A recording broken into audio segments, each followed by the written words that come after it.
दोस्तों, बिहार की राजधानी पटना में शुक्रवार की रात अचानक से एक ऐसी घटना घटित हुई जो पहले और अभी की जो जंगल राज की स्थिति है उसमें एक बार फिर से उसकी याद दिला दी कि हाँ, बिहार में जंगल राज जैसी स्थिति अभी बदली नहीं। शुक्रवार की रात करीब 11 बजे अपराधियों ने एक सनसनीखेज वारदात को अंजाम दिया। बेखौफ बदमाशों ने एक नामी कारोबारी गोपाल खेमका की उनकी अपार्टमेंट के सामने ही गोली मारकर हत्या कर दी। ये घटना उस वक्त हुई जब गोपाल खेमका अपनी कार से उतरकर अपार्टमेंट में जा रहे थे और तभी घात लगाए बदमाशों ने उन पर फायरिंग कर दी, ताबड़तोड़ फायरिंग। मौके से ताबड़तोड़ फायरिंग के बाद फरार भी हो गए। गोली लगते ही कारोबारी वहीं गिर पड़े, जिन्हें आनंद फानंद में अस्पताल ले जाया गया, लेकिन डॉक्टरों ने उन्हें मृत घोषित कर दिया। व्यापारी की हत्या के मामले में पुलिस को शक है कि हत्या की साजिश बेऊर जेल में रची गई थी। इसलिए पटना की पुलिस की नई टीम उस वक्त जेल में छापेमारी कर रही है और ये पता लगाने की कोशिश कर रही है कि आखिर इसके पीछे है कौन।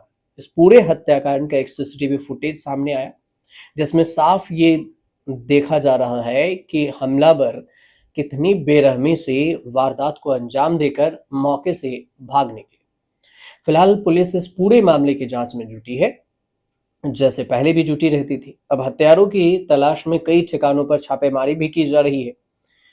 अब इन सब के बीच में जो बिहार की राजनीति है वो भी गर्मा गई है। बेऊर जेल में छापेमारी पुलिस कर रही है और इसमें एसएसपी ने बयान दिया। पटना एसएसपी इस पूरे घटनाक्रम को लेकर एसएसपी कार्तिकेय शर्मा का कहना हुआ कि सीसीटीवी के आधार पर और जांच में कुछ लीड मिली है, जिस वजह से बेऊर जेल में छापेमारी चल रही है। और अभी इस विषय में मैं ज्यादा खुलासा नहीं कर सकता हूं, लेकिन हम लोग सही रास्ते पर चल रहे हैं। बहुत जल्द आरोपी को गिरफ्तार कर लिया जाएगा। बेऊर जेल में छापेमारी के मामले में उन्होंने ये भी कहा है कि वहां से तार जुड़ने के मामले हो सकते हैं। शक गहरा रहा है और इसी वजह से जेल में छापेमारी चल रही है। अब सोचिए, जेल से साजिश रचा जा रहा है। गोपाल खेमका हत्याकांड को लेकर जो बिहार के मुख्यमंत्री हैं, उप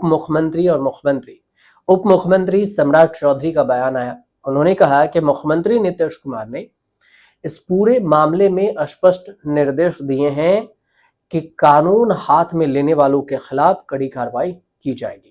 इसके अलावा सम्राट चौधरी का कहना हुआ कि मुख्यमंत्री नीतीश कुमार ने स्पष्ट तौर पर कहा है कि जो लोग कानून हाथ में लेंगे, पुलिस उनके घर में घुसकर मारेगी। और इसके साथ ही जिन अधिकारियों की लापरवाही से ऐसी घटना घटित हुई है, उन्हें भी बख्शा नहीं जाएगा। और अगले 24 घंटे में जो संबंधित पदाधिकारी हैं, उनके खिलाफ कड़ी कार्रवाई करेंगे। फ्री हैंड दे दिया गया है। सम्राट चौधरी का बयान है कि न्याय देना सरकार की जिम्मेदारी है और बिहार में कोई ऑर्गेनाइज्ड क्राइम नहीं है। मुख्यमंत्री के निर्देश पर इस हत्याकांड की जांच के लिए एसआईटी का भी गठन किया गया है। टीम को सख्त कार्रवाई करने का निर्देश दिया गया है। एसआईटी हर पहलू की बारीकी से जांच करेगी और फिर अपराधी चाहे जितना भी ताकतवर हो, उसे बख्शा नहीं जाएगा। सरकार हर बिंदु पर जांच कर रही है और इस जघन्य हत्याकांड में शामिल किसी भी व्यक्ति को छोड़ा नहीं जाएगा। ये डिप्टी सीएम का बयान है। इधर तेजस्वी यादव, आरजेडी के जो नेता हैं, उनका कहना हुआ कि ये महान जंगल राज है, बिहार में कोई सुरक्षित नहीं। गोपाल खेमका की पूरी जो हत्या है, उस हत्याकांड पर तेजस्वी यादव ने नीतीश सरकार को घेरा। अब इस पूरे मर्डर मामले पर जो बिहार के उप मुख्यमंत्री एक और हैं, विजय सिन्हा। बिहार में दो उप मुख्यमंत्री हैं और एक मुख्यमंत्री।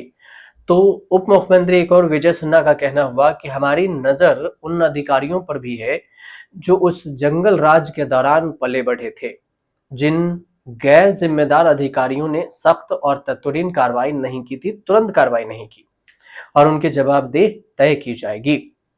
उन्होंने ये भी कहा कि यह दुखद और दुर्भाग्यपूर्ण है। बुलडोजर की कार्रवाई भी होगी और एनकाउंटर भी होगा। सीधे तौर पर ये डेप्यूटी सीएम का ऐलान है। अब 2008 में गोपाल खेमका के बेटे की भी हाजीपुर में ही एक गोली, जो भूमि विवाद में गोली मारकर उनकी हत्या कर दी गई थी। इसके बाद उन्हें सुरक्षा दी गई थी, जिसे अप्रैल 2024 में वापस ले लिया गया। इसके बाद दोबारा सुरक्षा की मांग की गई थी, लेकिन उसके बाद सुरक्षा नहीं मिल सका। अब सवाल ये कि आखिर ये गोपाल खेमका हैं कौन?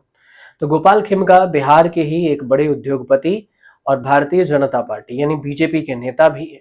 वह हेल्थ केयर बिजनेस से जुड़े हुए थे। गोपाल खेमका सिर्फ एक नेता नहीं बल्कि बिजनेसमैन में भी आगे थे। एमबीबीएस की डिग्री उनके पास थी, मतलब वो एमबीबीएस कर रखे थे। उसके बाद हेल्थ केयर के क्षेत्र में अपना बिजनेस शुरू किया। राजेंद्र नगर में उनका मगध अस्पताल भी काफी फेमस है।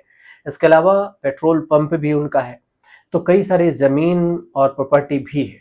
गोपाल खेमका बांकीपुर क्लब के पूर्व सचिव भी रह चुके हैं। फिलहाल वे इनके सदस्य हैं और क्लब में उनकी अच्छी पहचान भी रही। सबसे दुख की बात यह है कि 7 साल पहले गोपाल खेमका के बेटे गुंजन खेमका की भी हत्या हुई थी और अब उनकी हत्या कर दी गई। इस पर कुछ अपडेट आएगा तो हम आपको जरूर बताएंगे। फिलहाल जानकारी सही पहुंचे तो आप हमारे चैनल से जरूर जुड़िए, सब्सक्राइब कीजिए, शेयर कीजिए, कमेंट जरूर कीजिए।